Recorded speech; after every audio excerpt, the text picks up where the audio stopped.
KUED presents the Governor's Monthly News Conference, an exchange between Utah reporters and Governor Gary Herbert. This program was recorded earlier. Good morning. Good morning. It's great to be with you as always, and particularly I'm grateful to be with you because I just got back, as some of you know, from a trade mission to Europe. It's always good to be home. I think it was extremely successful, and let me tell you why I think it's important. A statistic that many of us don't know, but I've learned, is that 87% of foreign direct investment into our state comes from Europe. They are a major trading partner with us. 80% of us have our ancestral roots in Europe, so we have an affinity with the Europeans and our ancestral roots, and I think an affinity that helps us. We've had opportunity on this trade mission. I was there just a little over a week to meet with a lot of people involved in tourism and travel. Our tourism and travel in Utah is growing now at nearly 8% per year. It's a phenomenal rate of growth. And the majority of the visitors to our national parks, we call them the Mighty Five as our tourism promotion right now, are international, non-English speakers that come to Utah to visit our national parks and enjoy the beauty and the hospitality of Utah. We also have had opportunities not only to meet with government officials and CEOs of many companies, but particularly in our aerospace industry, another area where we've had great success. We have 21,000 jobs in Utah that are directly in part of our aerospace sector of economic growth. By the way, that does not include the thousands of jobs that are out at Hill Air Force Base. That's over and above the 21,000 we have in what we would call just the private sector. 6,000 of those jobs are in composite material making. And as I was at the Paris Air Show meeting with General Electric, meeting with Boeing, meeting with Lockheed Martin, it was with some pride as I watched some of the demonstrations of the planes, the Airbus 380 and 350, that have significant composite materials made here in Utah. The Boeing Dreamliner, the 787, significant material. About 53% of the material on a Boeing and on an Airbus are made here in Utah. So with these planes flying off into everywhere around the world, a little bit of Utah is going with them. We've had opportunity to meet with site planners, people involved in business in Europe. They're looking for opportunities, obviously, to invest in Utah, and these site planners now know about Utah and the significant success we're having economically, and now it's on their radar screen as they look for businesses they're trying to relocate to America to take a look at Utah as a place where they have opportunity.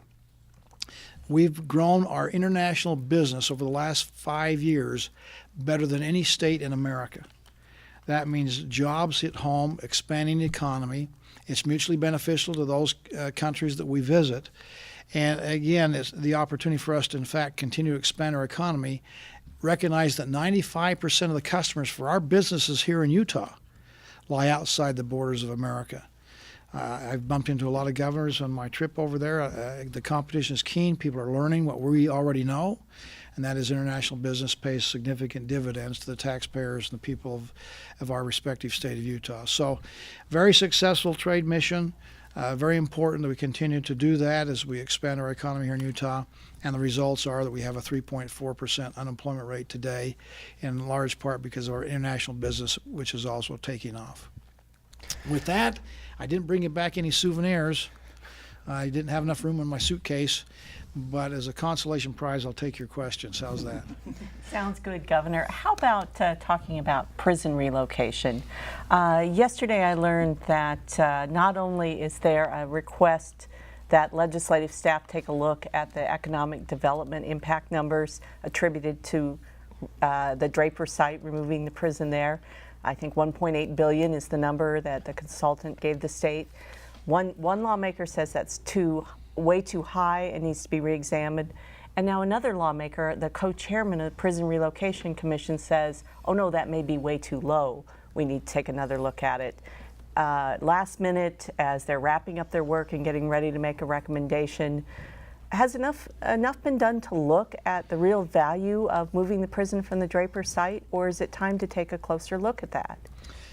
Well, the motivation behind moving the prison ought not to be just the economic development aspects of freeing up that land. That maybe is a secondary issue, certainly important, but the primary reason is we need a new prison.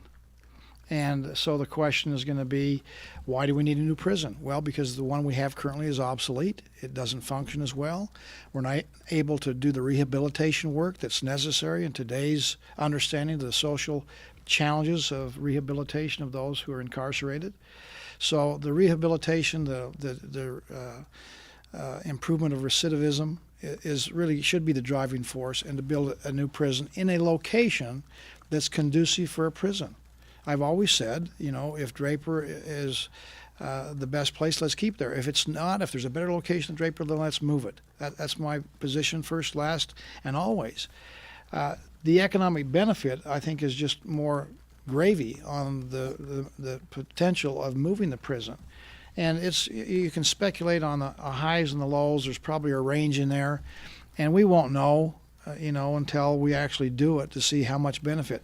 I expect it could be a significant upside over the next generation as that land is developed, particularly depending on what happens on it. If you have other high-tech industries, we just talked about aerospace, the significant benefit it is to our society here of 21,000 jobs. I mean, if we had more technology there in Silicon Slopes, who knows what the economic benefit would be over the next 20 or 30 years. But does the prison need to move then? That's part of the analysis that the legislature should be making. The question is, if we were going to start today and say, let's put a prison, say we didn't have one, we're going to put a prison, where would be the best site to locate it? Is it Draper? Is it someplace in Utah County? Is it out in Tooele? Is it here in Salt Lake Valley? Where would be the best place to locate it? That's part of the question. We already have one at Draper, so that impacts the equation and the discussion. We have some additional ground, but the question is going to be, can we build a new prison while the existing prison is there in its location? Is there enough room to, in fact, improve it, or we're going to have a Band-Aid remodeling impact on existing buildings to accommodate the existing or the new buildings that would be built? That's part of the analysis. What we don't want to have is a new prison that's really a Band-Aid approach at the end of the day, as opposed to, if we're going to build a new prison, let's build a new prison that gives us the best bang for the taxpayers' dollars that will serve us for the next 50 to 100 years. And that's part of the discussion. I expect that the process will lead us to the right conclusion, and I'll look forward to the legislature giving me that recommendation. Do you think the prison should move, or should it stay in Draper? It sounds like you're considering all options, but what do you think? Well, I'm not involved in all that detailed analysis, so that's the responsibility of the legislature and this prison relocation task force. Getting public input and listening to what they have to say, they'll make that decision on whether it should or shouldn't. There's pros and cons, I expect. It's not just black and white. But it should be done if there's a better location, which means we can build a better prison. We're going to have to spend $350 to $400 million wherever we do it. So the only question is where? What is the site? And we need to have a prison that functions correctly, and I think that's part of the discussion. And if we cannot do it on site and get to the end result we want to have, then it ought to be in a new site, a better site. And I'm looking to the legislature to give me that recommendation. Do you think the legislature, though, has studied building the prison on site, rebuilding a new prison on site adequately? A lot of people say they've never really taken a serious look at that. They looked at the economic value of moving the prison, made a decision based on that, and now we're looking at building on other sites. Well, if they haven't, they should, and I expect that they have had some discussion. I've talked with the chairman of the prison relocation. At least in conversation with me, it seems like they have considered that, and they have some logistical challenges of building on site with the existing buildings in present. They're occupied. They've got to be utilized. So you've got to find a place adjacent where there's enough room to build a new prison while the existing prison continues to function. I mean, there's some challenges logistically to do that on site, but it certainly ought to be considered. And so I expect that it is and has been and will be. But that doesn't mean that's what the recommendation is going to be. I'm going to wait and see what the legislature does. That's their responsibility. Representative Mike Noel says the state should pay legal fees for an appeal by Commissioner Philip Lyman, who drove up the BLM road and was convicted of trespassing and other things. Do you support the state's paying his legal fees? You know, I understand the frustration, and probably most people here, because you follow this issue for, 20 years, the public land debate, wilderness, RS-2477, closing of roads. The reason that some people advocate that roads ought to be not noticed, because if you have a road there, it can't be declared wilderness. I mean, there's a lot of different perspectives on this, and I understand the frustration in rural Utah, and particularly in San Juan County, of waiting for over 8 years for the BLM to make a decision on whether they should open or close that road in Recapture Canyon. That's a long time to make what was ostensibly an easier decision to make than it would take 8 years. That being said, I think that there needs to be a connection, if we're going to use taxpayers' dollars, to a state purpose. Clearly, the idea of analysis of whether the feds have the right to close that road or not, and whether that should be defended by the state of Utah, is certainly a connection that has a state purpose. I would expect the legislature that it does have a process in place to go through this analysis to make a decision. I would expect them to get recommendation from the Attorney General's office, from their own in-house legal counsel, and to follow the process will give us the right conclusion based on the law. But you, the Lieutenant Governor, is one of the chairs of that commission, is he not? He is. I was that when I was Lieutenant Governor too, and as was Greg Bell. You sit on that commission, and he's my designated representative. So what are you going to tell him? Well, tell him that, he'll listen to the facts of the case. He'll share those with me as they have their upcoming meetings. I think they meet in a little over a week. And I expect that they will follow, all of them follow the recommendations of good legal counsel. There should be a connection and a state purpose for what they're doing. And I expect that they will come up with the right decision based on the law. Senator DeBacchus made the argument that the legislature shouldn't get involved in the judicial system, that the jury already weighed in on this, that they should stay out of it. Your thoughts on that? Well, again, if there's a state purpose, then the state has a right to weigh in on it. Again, we've been involved, the state, in collaboration with the counties for 20 years, have a shared responsibility on roads, RS-2477. We share them in ownership.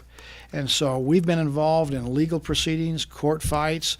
We've won some, we've lost some, as we try to, go through this maze of what roads are RS-2477 should be maintained and kept open, and what are not. And we have different perspectives on this issue. We've tried, in fact, we are still trying to resolve this by a negotiated settlement with all the interests, all the stakeholders. Some don't want to resolve the issue. They want it to go to court. Some are trying to delay it because they want the evidence to die off, where people can say, we've used this road for the last 40 or 50 years.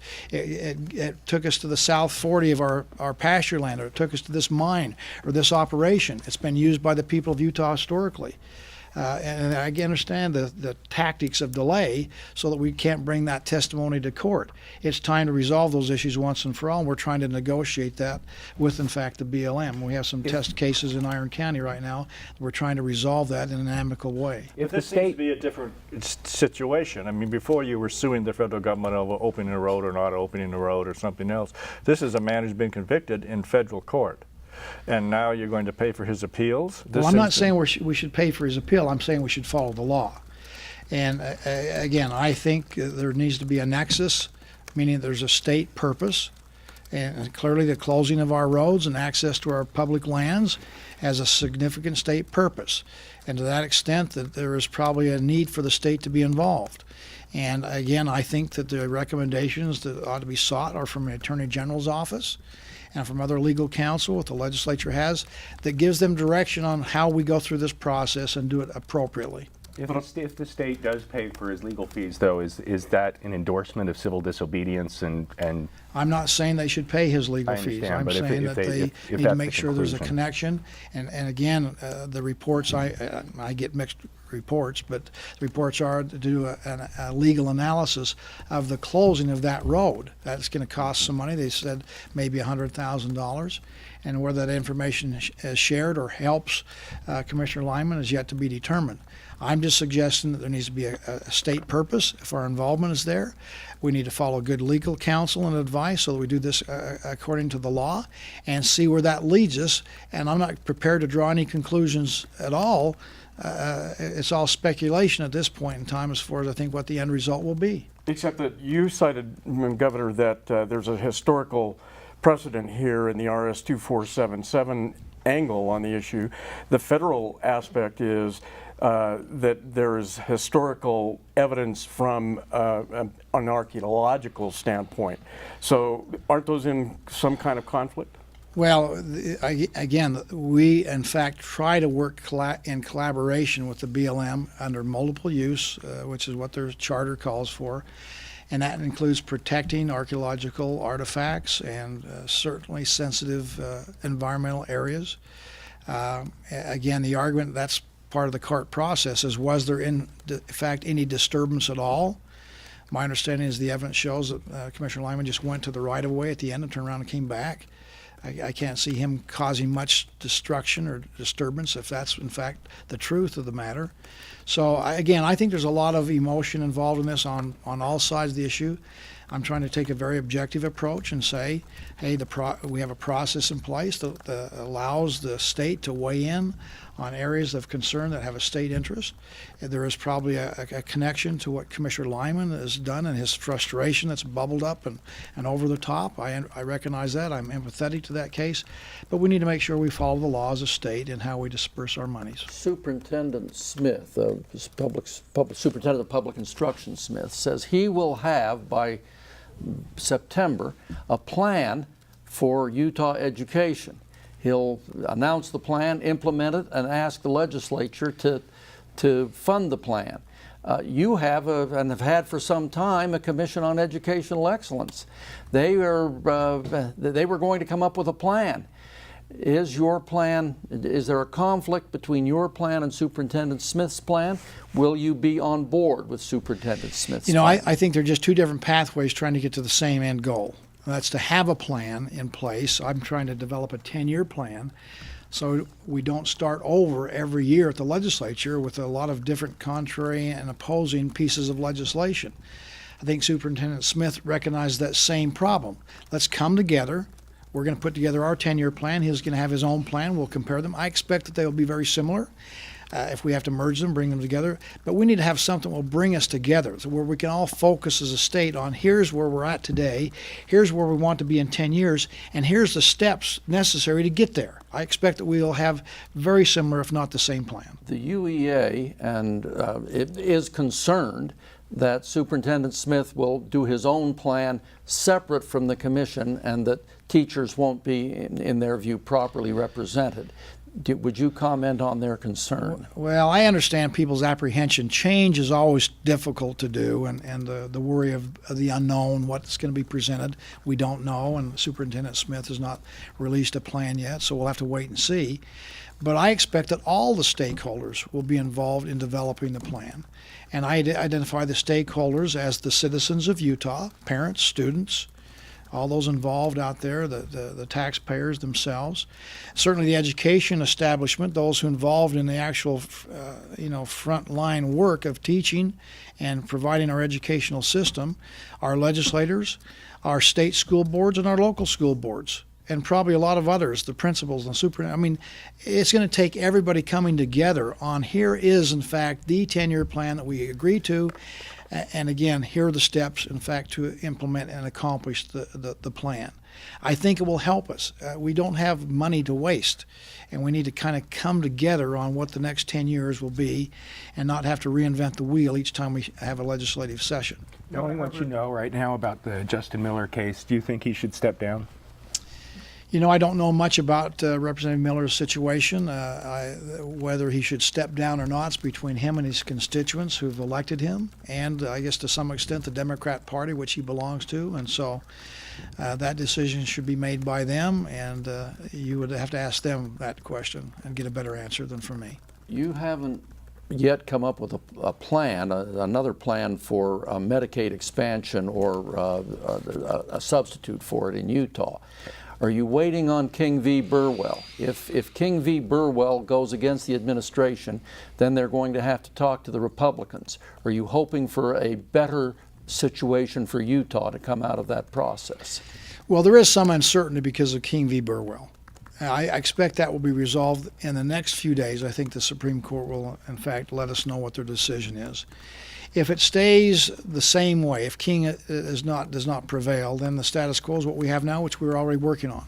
If in fact King prevails, then I believe, and having had some conversation with congressional leadership, that they will come up with some kind of a fallback position. What do we do? I don't think they'll want to have a sharp cliff drop off, and I do believe that they'll come back and probably propose to the states, you can either have your own exchange and continue on with the current law under the Affordable Care Act, or what I would prefer is that they will say to the states, we're going to block grant the money back to you and you can develop your own plan, which sounds a lot like the approach we were trying to take here in Utah anyway.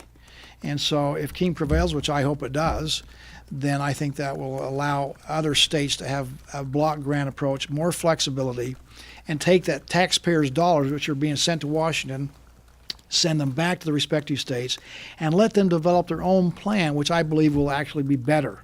I believe our Healthy Utah approach and what we will come up with here, working with the legislative leadership, is better than Medicaid expansion. Senator and Dr. Barasco from Wyoming has been charged with developing the congressional approach to this in case the SCOTUS decision goes in the opposite direction.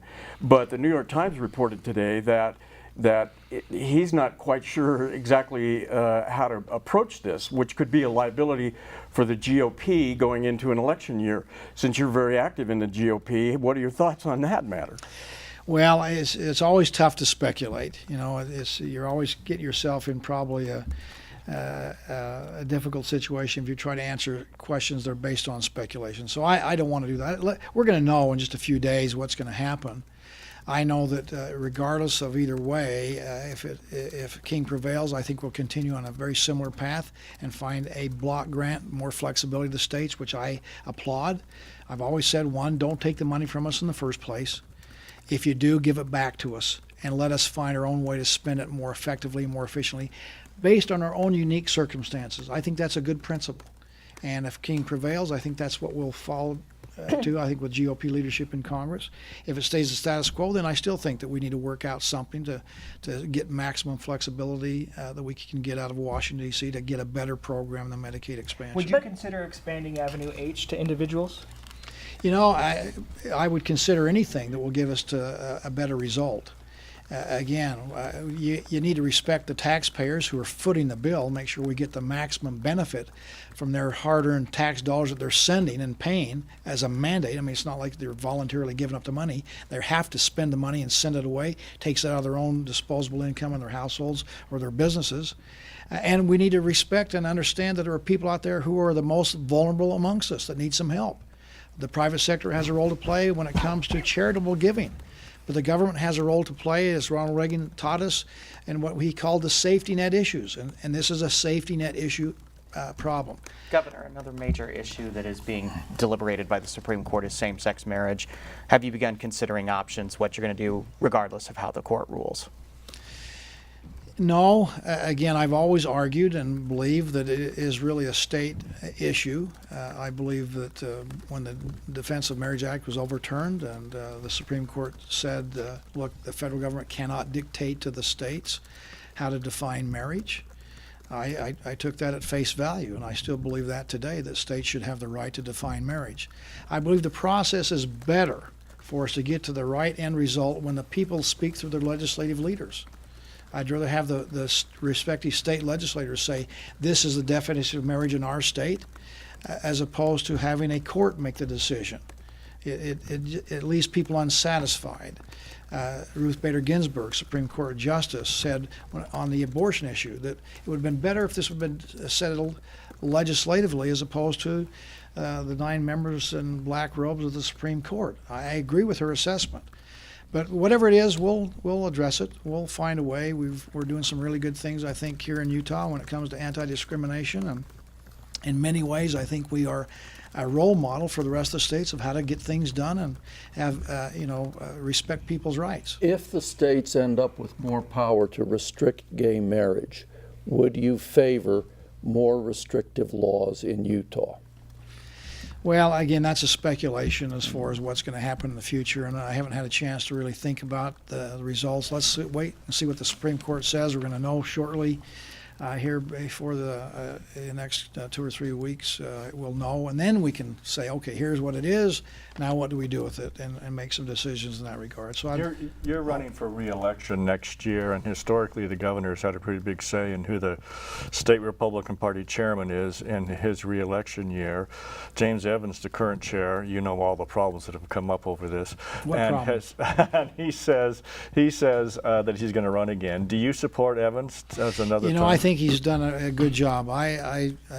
It's a difficult thing to be the chairman of the Republican Party, and particularly all the different issues swirling around right now. So I'm not going to say anything negative about James. He's been a long-time friend, and I think he's done a great job for the Republican Party. He's served in many different capacities. There might be others out there that want to challenge. That's kind of the nature of elections. And again, there might be friends of mine that would want to try a challenge and have the opportunity to serve in that capacity. So we'll wait and see what happens. I'm not endorsing anybody at the present time, or I'm not opposed to anybody at the present time. I think we're on the right track to resolve the issues with the Senate Bill 54, and the party's, I think, moving forward. So I'm very optimistic about the future of the party. But are you or anybody associated with you trying to recruit somebody else to run against him? Talking to some of those friends you have to try to get I them don't know of anybody. There might be somebody else, but I'm not out recruiting anybody. I'm certainly willing to listen. People have contacted me about should I run or should I not, and I've asked questions in that regard, but I'm not out recruiting anybody. Governor, we are out of time. Thank you very much for joining us today. The Governor's Monthly News Conference is live streamed on KUED.org. It is pre-taped on Thursdays and broadcast on Sundays, so if you'd like to watch the live stream, please join us at KUED.org for our dates of streaming. Thank you very much for joining us. Have a good evening. This has been the Governor's Monthly News Conference. An archive of transcripts, video, and audio is available online. Please visit KUED.org. Thanks for joining us.